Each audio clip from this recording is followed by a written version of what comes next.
সামান্য মানুষের রুটি রুজির ব্যবস্থা করতেই আজকের রাষ্ট্র একেবারে মুখ থুবড়ি খেয়ে পড়ছে। সবচেয়ে গুরুত্বপূর্ণ সমস্যাগুলো থেকে নজর এড়িয়ে দেওয়াই হলো আজকের রাষ্ট্রের পলিসি। তাই রাষ্ট্রনেতারা চায় সবচেয়ে অপ্রাসঙ্গিক বিষয়ের দিকে মানুষের নজর ঘুরিয়ে দিতে। ঠিক এইরকম মানে কার রান্নাঘরের ফ্রিজে কিসের মাংস রাখা আছে, মানে মুরগির নাকি পাঁঠার নাকি গরু, সেই দিকে নজর দাও। ভুলে যাও মানুষের রুটি রুজির কথা, শ্রমিকের কথা, কৃষকের কথা। মানে ভাই, কে কাকে বিয়ে করলো, তার জাত কি, তার ধর্ম কি, সেই দিকে নজর দাও। ভুলে যাও মানুষের অধিকার আদায়ের কথা।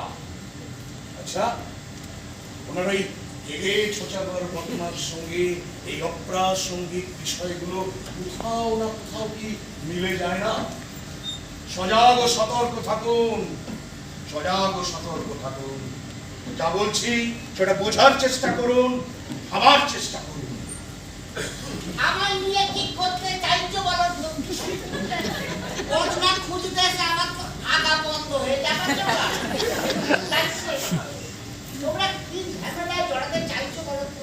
কি মায়া জালে আমাকে জড়াতে চাইছো? দাদু, এগুলো উন্নত দুনিয়ার তৈরি, ডলার আর ইউরোর তৈরি গ্লোবাল মায়াজাল। গোটা পৃথিবীর মানুষ এই মায়াজালে একেবারে অক্টোপাসের মতো আস্তে বৃষ্টি জড়িয়ে পড়ে আছে। দাদু, এ হলো পুঁজির জাল, বাজারের জাল, মুনাফা মুনাফা আরো আরো মুনাফার জাল। পুঁজিবাদের শুরু এবং শেষের কথা হলো মুনাফা, মুনাফা, আরো আরো মুনাফা। পৃথিবীর মানুষকে কিন্তু এই মুনাফার জাল ছেড়ে বেরোতেই হবে, বেরোতেই হবে।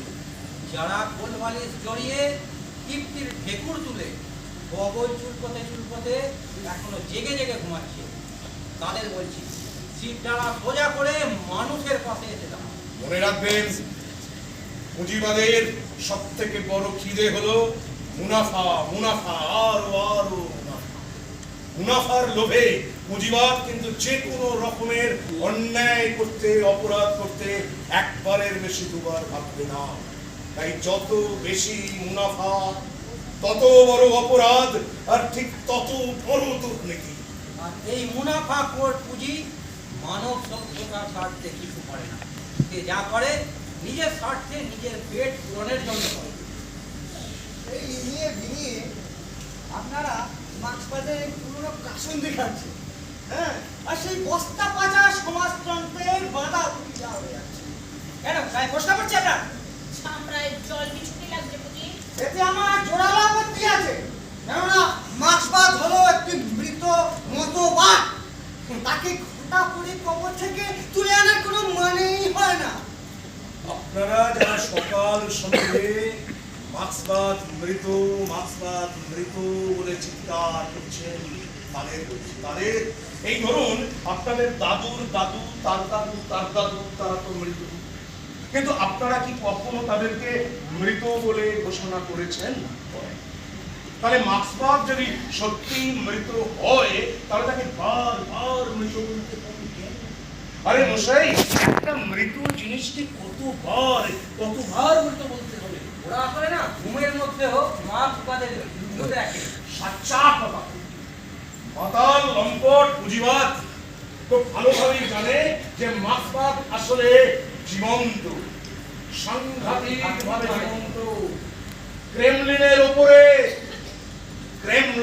উপরে অনেক অনেক বছর ধরে পতপত করে উঠতে থাকা লাল পতাকাটা যেদিন অদৃশ্য হয়ে গেল, ঠিক সেই দিন একেবারে প্রেত নৃত্য করতে করতে আনন্দে আটখানা হয়ে তৎকালীন ব্রিটিশ প্রধানমন্ত্রী মার্গারেট থ্যাচার বলেছিলেন, পুঁজিবাদের কোনো বিকল্প নেই, দেয়ার ইজ নো অল্টারনেটিভ। কিন্তু আমরা বুঝি, চীন থেকে কিউবা, লাতিন আমেরিকা থেকে ভিয়েতনাম, লাওস থেকে গণতান্ত্রিক কোরিয়া বলছে পুঁজিবাদের বিকল্প আজকের সমাজবাদ। সবচেয়ে আশ্চর্য, সমাজতান্ত্রিক শাসন ব্যবস্থার কফিনে একেবারে শেষ শেষ পেরেকটা যিনি ঠুকেছিলেন, এই পেরেক ঠোকার কাজ শেষ হতে না হতে সমাজতন্ত্রের পতন ঘটানোর পুরস্কার বাবদ ও পারিশ্রমিক বাবদ পুরস্কার, এই নোবেল নোবেল পুরস্কার, নোবেল শান্তি পুরস্কার দিয়েছিল যার হাতে। তার নাম কি? মিখাইল গর্বাচভ। যে মিখাইল গর্বাচভ দীর্ঘ 25 বছর পর অনুশোচনায় ছাই হতে হতে বিবিসির সাংবাদিক স্টিফেন রোজেনবার্গকে দেওয়া একান্ত এক সাক্ষাৎকারে অত্যন্ত অনুশোচনার সঙ্গে বলেছিলেন, বিশ্বাসঘাতকতা করেছিলাম। আর লগ্নি পুঁজির সবচেয়ে সক্রিয় প্রচারক, একেবারে তাজা গোলা মাছ পাচ্ছিল যার দু চক্ষের বিষ, সেই সাংবাদিক যিনি ইতিহাসের পরিসমাপ্তি ঘোষণা করে বই লিখেছিলেন দ্য এন্ড অফ হিস্ট্রি, সেই ফুকুয়ামাকেও কিন্তু মত বদলাতে হয়েছিল।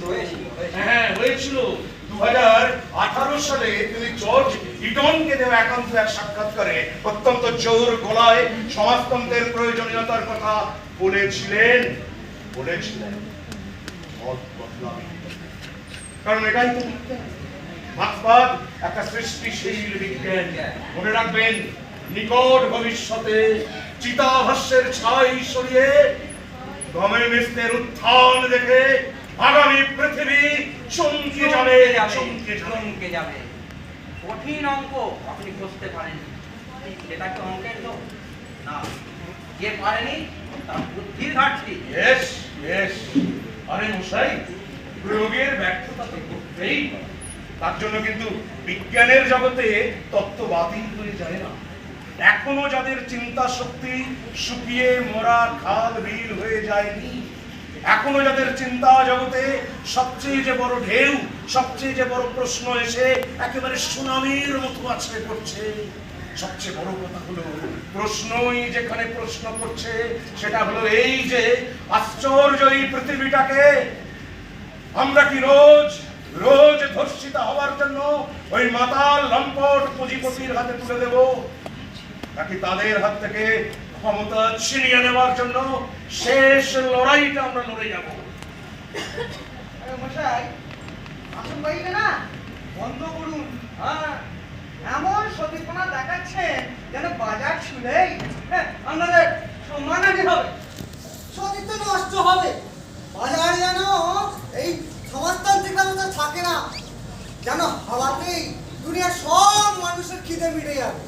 বাজার অবশ্যই সেটা, অবশ্যই, কিন্তু সেই সঙ্গে থাকে বাজারকে লাগাম করাবার ব্যবস্থা। আর মানুষের চাহিদাই সেখানে বাজার তৈরি করবে। বাজার মানুষের চাহিদা, মানে কোনো কৃত্রিম চাহিদা তৈরি করবে না। বাজার বাজার বাজার, তোমায় ঘিরে প্রশ্ন এখন হাজার হাজার। আদানি আর আম্বানিকে মাথায় তুলে বাড়তে দিলে, আদানি আর আম্বানিকে মাথায় তুলে বাড়তে দিলে, ওদের খিদে মেটাতে গিয়ে দেশটাকে আজ ভাসিয়ে দিলে, জাহান নামে ভাসিয়ে দিলে, জাহান নামে ভাসিয়ে দিলে। কমরেড, এখন আমাদের করণীয় কি কমরেড? মানুষ মানুষ মানুষের সুখ দুঃখের সাথী হয়ে ওঠা, মানুষের সাথে গভীর গভীরতর সম্পর্ক গড়ে তোলা, তারপর তারপর তারপর আরো আরো অনেক কিছু করে বাকিটা না হয় আমরা পথ চলতে চলতে চলে যাবো। তা মনের দুঃখে সন্ন্যাস নেবে নাকি ভাইয়া?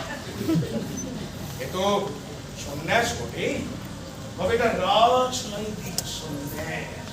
দাদু, তোমার এই চিন্তিগুলো নয়, ভীষণ মিষ্টি, বুঝলে, ভীষণ মিষ্টি। কমরেড, হ্যাঁ কমরেড, পথ চলতে চলতে কিন্তু আমাদের চিরুনি তল্লাশিটা চালিয়ে যেতে হবে। অবশ্যই কমরেড। তা কারো মাথায় চিরুনি চালিয়ে অঙ্কুর বাজবেন ভাইয়া? এই ধরুন আপনার মাথায়, অথবা ধরুন এর মাথায়, কিংবা ওনার মাথায়। তা এনারা দুজন বাদ পড়লো কেন? আরে বাবা, ওনাদের মাথায় উকুন নেই তাই। ও, তার মানে ওনাদের মাথায় আগেই চিরুনি চালিয়ে অঙ্কুর পেঁচে দিয়ে আরে না না, তার আর প্রয়োজনই হয়নি, কারণ মগজের কিলু শুষে খাবার জন্য নয়া ফ্যাসিস্ট নামক গোকুলরা ওনাদের মগজের আশেপাশে ঘেঁষার সাহস দেয়। কমরেড, এখন আমাদের সবচাইতে বড় কাজ হলো নয়া ফ্যাসিস্টদের খুঁজে বার করা। তারপর তারপর কি কমরেড? তারপর অপারেশন মগজ। কারণ ফ্যাসিস্টদের সব থেকে বড় নিশানা হলো মানুষের যুক্তি জ্ঞান, যাকে বলা হয় মুক্ত বুদ্ধি। আর ঠিক এই জায়গাটাতেই মোক্ষম আঘাতের মধ্যে দিয়ে শুরু হয় পৃথিবীর যে কোনো প্রান্তের সন্ত্রাসী কার্যকলাপ। সুস্থ মগজগুলোর ভেতর জাত পাপ থেকে ধর্ম, কমিউনিস্ট নিধন থেকে ইতিহাস, বিকৃতির মতো নানান অপসংস্কৃতির বিস্ফোরক এসে দেওয়াই হলো এদের সবচাইতে বড় কাজ। কমরেড, আমাদের কাজ কি হবে কমরেড? আমাদের কাজ হবে ঠিক যে হেডকোয়ার্টার থেকে এই মগজগুলো চালিত হয় সেখান থেকে এই মগজগুলোকে ডিসকানেক্ট করে দেওয়াই হবে আমাদের সবচাইতে বড় কাজ। কিন্তু আপনাদের এখানে আসার কারণটা তো ঠিক বুঝলাম না। ম্যাডাম, আমরা এমন একটা সন্দেহজনক পৃথিবীর মধ্যে বাস করছি যেখানে আমরা প্রত্যেকটি নাগরিক কোনো না কোনো ভাবে নজরবন্দি। সেখানে নজরদারির ওপরেও নজরদারি চলে। কেউই কিন্তু আমরা সন্দেহের ঊর্ধ্বে নই। রাষ্ট্রের চোখে মানুষও নয়, আর মানুষের চোখে রাষ্ট্র। আমরা এসেছিলাম আপনাদের এই হাওয়া বদল বিজ্ঞাপন সংস্থার উপর নজরদারি চালাতে। আসলে আপনারা এই হাওয়া বদল বিজ্ঞাপন সংস্থার আড়ালে মানুষের অধিকার নিয়ে কাজ করছেন, সেটা কিন্তু আমাদের মহামান্য রাষ্ট্র খুব একটা ভালো চোখে দেখছে। তাই রাষ্ট্রীয় হায়নারা আপনাদের উপর নজরদারি চালাচ্ছে। আর আমাদের কাজ হলো সেই সব আয়নাদের উপর নজরদারি চালানো। আসলে আপনাদের কাজে যাতে কোনো রকম কোনো বিঘ্ন না ঘটে সেটা দেখা ছিল আমাদের উদ্দেশ্য। কিন্তু সেই সঙ্গে আমরা বুঝতে চাইছিলাম যে সামাজিক এবং অর্থনৈতিক ক্ষেত্রে আপনাদের দৃষ্টিভঙ্গিটা কি এবং আপনাদের রাজনৈতিক মতাদর্শটা কি। কিন্তু আমাদের রাজনৈতিক মতাদর্শ বা দৃষ্টিভঙ্গির সাথে আপনাদের রাজনৈতিক মতাদর্শ বা দৃষ্টিভঙ্গির মিল যদি না হতো তাহলে কি করতেন?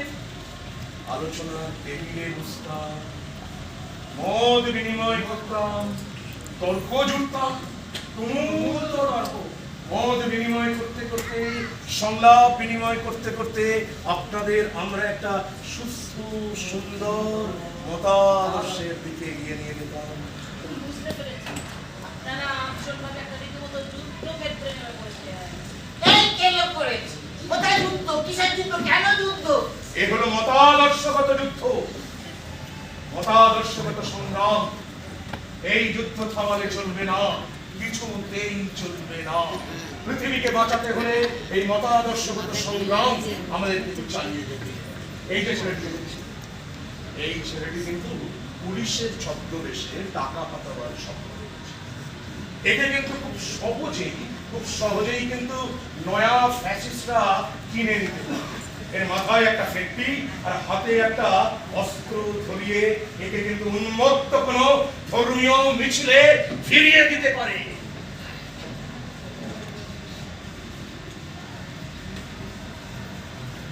জয় শ্রীরাম!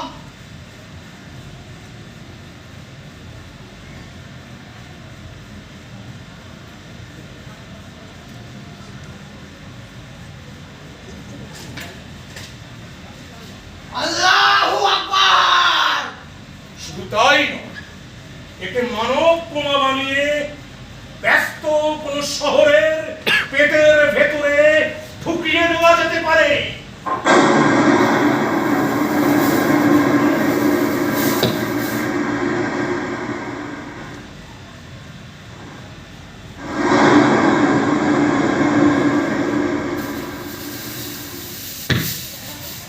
দমনমূলক রাষ্ট্রযন্ত্র এবং ভ্রান্ত মতাদর্শ চালিত রাষ্ট্রযন্ত্র তার ক্ষমতার লাল চোখ দেখিয়ে আমাদেরকে বোঝাতে চায় যে সরকার আর দেশ আসলে এক। নিরাপত্তার জুজু দেখিয়ে যারা বাক স্বাধীনতাকে কেড়ে নিতে চায়, যারা সমস্ত রকমের সরকার বিরোধিতাকে রাষ্ট্র বিরোধিতা বলে দাগিয়ে দিতে চায়, আর শ্রমজীবীদের অধিকার আর চাহিদাকে যারা বুলডোজার রাজনীতির তলায় থেতলে মারতে চায়, আমাদের মতাদর্শগত সংগ্রাম তাদের বিরুদ্ধে যাবতীয় পুঁজিবাদী চক্রান্তের ধান্দার গণতন্ত্র এখন কানা গলির মধ্যে ঢুকে পড়েছে। এই ধান্দার গণতন্ত্র কিন্তু পৃথিবীর বিভিন্ন বাজার দখল করেই থেমে থাকে না।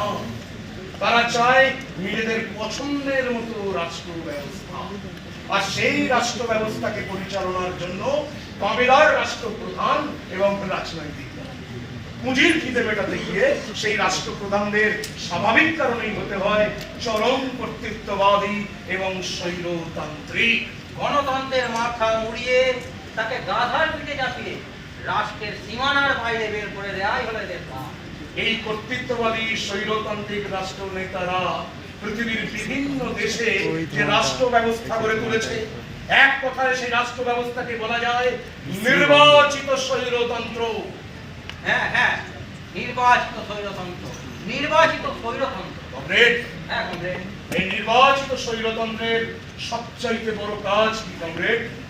কর্পোরেটদের খিদে মেটানোর জন্য জাতীয় সম্পদকে সুন্দরভাবে প্লেটে সাজিয়ে এসি চলছে তো ওই জন্য পুরো ছড়িয়ে গেছে। আর এই কাজ খুব সাকসেসফুলি করার জন্য এই স্বৈরতান্ত্রিক রাষ্ট্র নেতারা আর কি করতে চায় কমরেড? সংবিধান,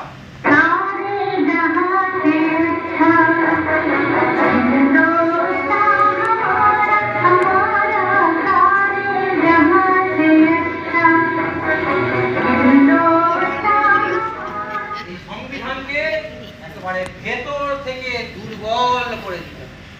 স্বাধীন এবং গণতান্ত্রিক রাষ্ট্র ব্যবস্থার প্রধান তিন স্তম্ভ বিচার ব্যবস্থা, শাসন ব্যবস্থা এবং আইন ব্যবস্থা। এই তিন স্তম্ভের উপর নির্লজ্জ আঘাত নামিয়ে নিয়ে এসে নির্বাচন কমিশন, ইডি এবং সিবিআই এর মতো সংস্থাগুলোকে খাঁচায় পোষা তোতা পাখি বানিয়ে তোলাই হলো এই নির্বাচিত স্বৈরতন্ত্রের সবচাইতে বড় কাজ। কমরেড, হ্যাঁ কমরেড, নষ্ট এই পৃথিবীকে বাঁচাবার পথ এবং মত প্রত্যেকের হাতে তুলে দাও কমরেড। হ্যাঁ কমরেড।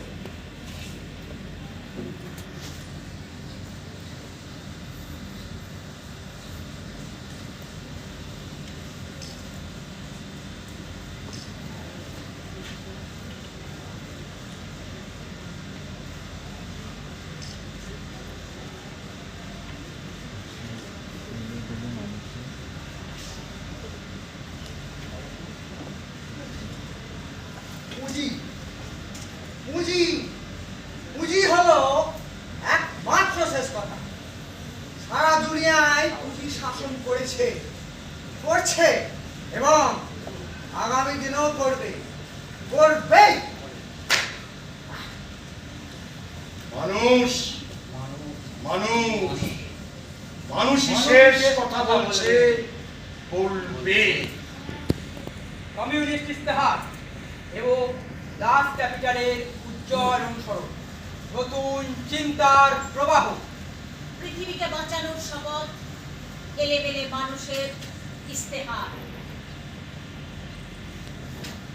পুঁজিবাদী অসভ্যতার বিরুদ্ধে, ধর্মীয় ফ্যাসিবাদের বিরুদ্ধে, বাজারি সংস্কৃতি এবং কর্পোরেট দুনিয়াগিরির বিরুদ্ধে মানুষ মানুষ কিন্তু চালাচ্ছে।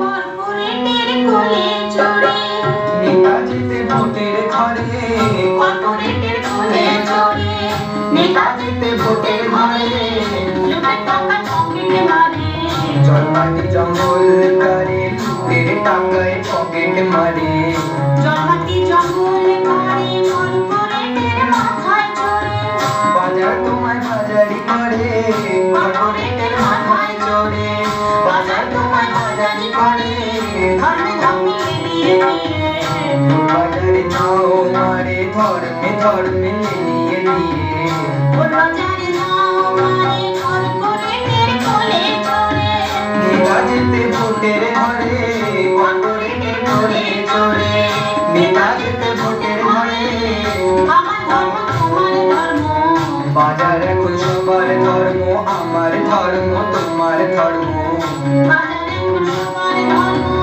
আমার ধর্ম তোমার ধর্ম বাজার এখন সবার ধর্ম আমার ধর্ম তোমার ধর্ম বাজার এখন সবার ধর্ম লেখা রাজা হাঁটতে হাঁটতে গিলে খাচ্ছে সবার কর্ম লেখা রাজা হাঁটতে হাঁটতে গিলে খাচ্ছে সবার কর্ম লেখা রাজা হাঁটতে হাঁটতে গিলে খাচ্ছে সবার কর্ম আমার ধর্ম তোমার ধর্ম বাজার এখন সবার কর্ম আমার ধর্ম তোমার ধর্ম বাজার এখন সবার ধর্ম তোমার ধর্ম বাজার এখন সবার ধর্ম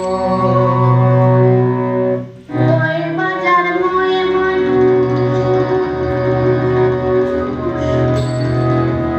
আমরা এখন না মানুষ বয়ে বাজার ময়ে মানুষ আমরা এখন না মানুষ বয়ে বাজার ময়ে মানুষ আমরা এখন না মানুষ বয়ে বাজার ময়ে মানুষ আমরা এখন না মানুষ বয়ে বাজার ময়ে মানুষ আমরা এখন না মানুষ বয়ে বাজার ময়ে মানুষ আমরা এখন না মানুষ বয়ে বাজার ময়ে মানুষ আমরা এখন না মানুষ বয়ে বাজার ময়ে মানুষ আমরা এখন না মানুষ বয়ে বাজার ময়ে মানুষ আমরা